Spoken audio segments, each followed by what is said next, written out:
The second thing, though, that I saw from effective mission trips was a solid team, right? The people on the mission trip make the trip happen. And if they're prepared spiritually and they're prepared and they're they're ready to go and eager to serve, that makes a big difference. If they have the talents and the skill set that is useful, that of course makes a big difference. But I've come to believe more and more and more that it really comes down to a matter of the heart.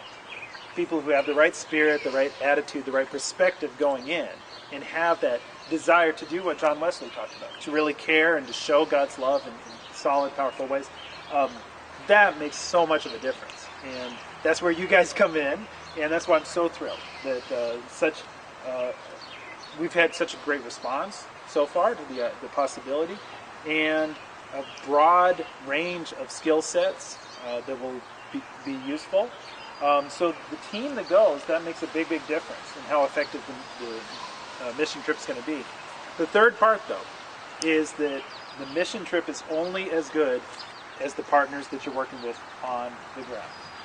When it comes to the folks that are on the ground in Haiti, it makes such a difference having good people ready to put you to work. And the reason that I'm confident about the success of this particular mission trip is that I've been there twice, not just to Haiti, but to this particular part of Haiti. I've met the folks that we'd be working with. You guys, in the Dixboro trip last year, worked with some of these same folks. And I got a confirmation just a few weeks ago that all the people that I know and that I trust and that I've worked with before, they're still there and still ready to facilitate. And so that means, I'll just give you a few of the examples. Dr. Harbottle is a British missionary that's there in Haiti, but he knows what's going on in the country. So he can coordinate with us on what kind of medical supplies they have, what kind of medical supplies we need to bring, what kind of work's been done in the recent past, where they've been serving. He can help us coordinate on those things.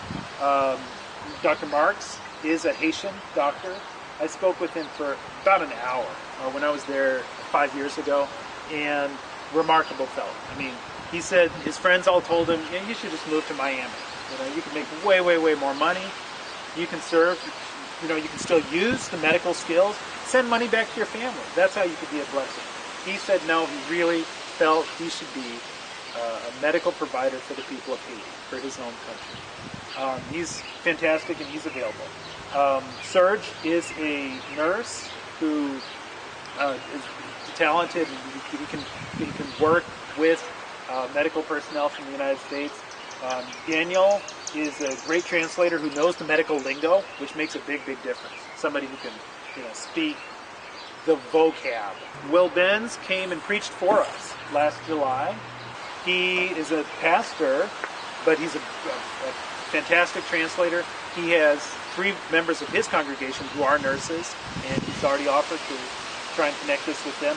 So anyway, this is all to say that these are the folks that we'd be working with, that are our contacts, that would be helping us on the ground. And the reason they're so important is because they're the ones beforehand that get us prepared, that we're corresponding with, to make sure we know what to bring and know how to be effective from the moment we get there.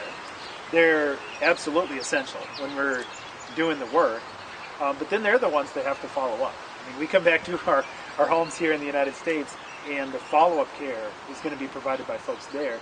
Knowing that there are medical folks that are available there means that some of that work will continue on past our time. So that's kind of the 3 things that I feel like mission teams need, and the 3 things I feel like are present here in this trip to Haiti.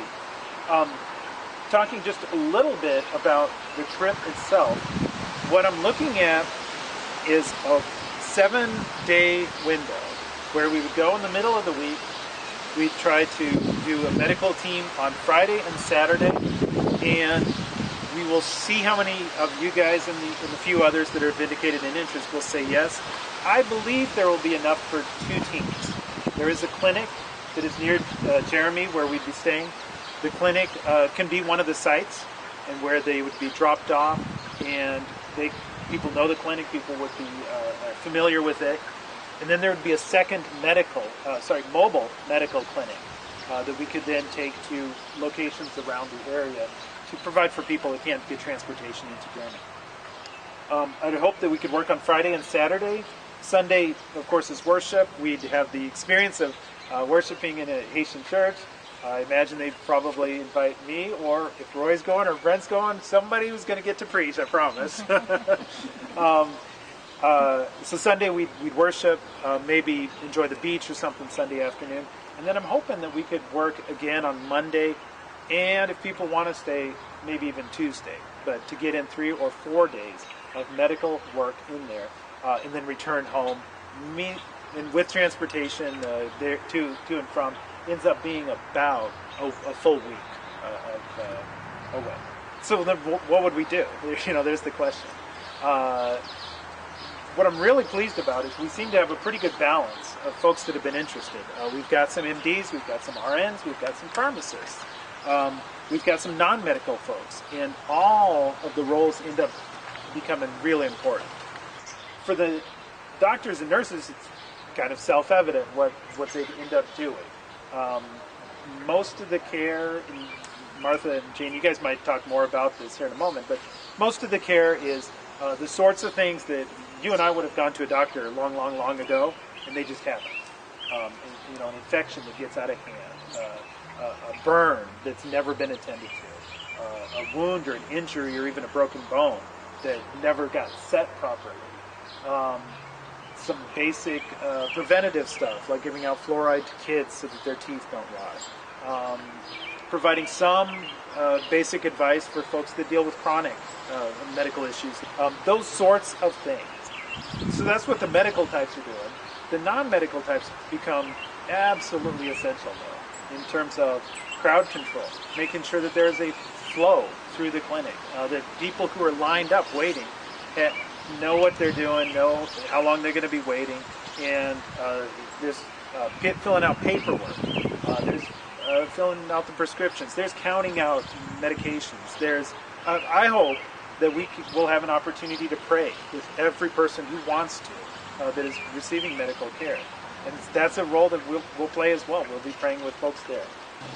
All those things really do require extra bodies and extra help. And so there's definitely plenty of work for non-medical folks as well.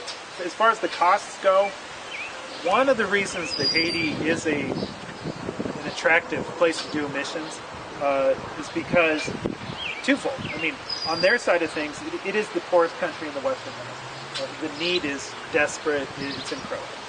From our side of things, it's a relatively easy place to do a mission trip. That's because it's in our time zone. You won't even change your watches to get there. So you're not dealing with 8 hours of jet lag or whatever. Because it's not that far, it's a 5-hour flight. You're not talking about going to Africa or, Argentina where it's a 10-hour flight. It costs a fraction. I mean, we went to Seattle a couple of summers ago. We spent more money on the tickets to Seattle than a ticket to Haiti costs. So, I mean, the cost is still still airfare, right? But it's relatively reasonable. And the other part that makes it an attractive location is because of the strong Methodist presence on the ground. Methodist churches in Michigan have gone to the Methodist church in Haiti, and it's incredible. I mean, Grosse Pointe's gone, Okamosa's gone, Dixboro's gone, Redford's gone, Birmingham's gone. It means that they know how to handle an American tea, right? How to put us to use and allow our skills, to be effectively utilized. But it also means they know how to not get us cholera. They know how to, not feed us beaver for dinner. They know the sorts of things that will be acceptable. So the cost, right? When I went through and figured out every single dime that it would cost us to go, the number I came up with was about $1,100.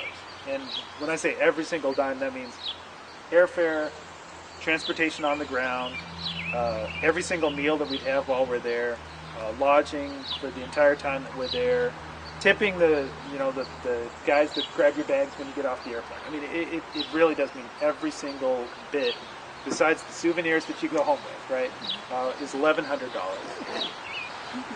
So yeah, I mean, it ends up being about half, doesn't it? Row your boat. Half of the overall cost is the airfare, half is everything else.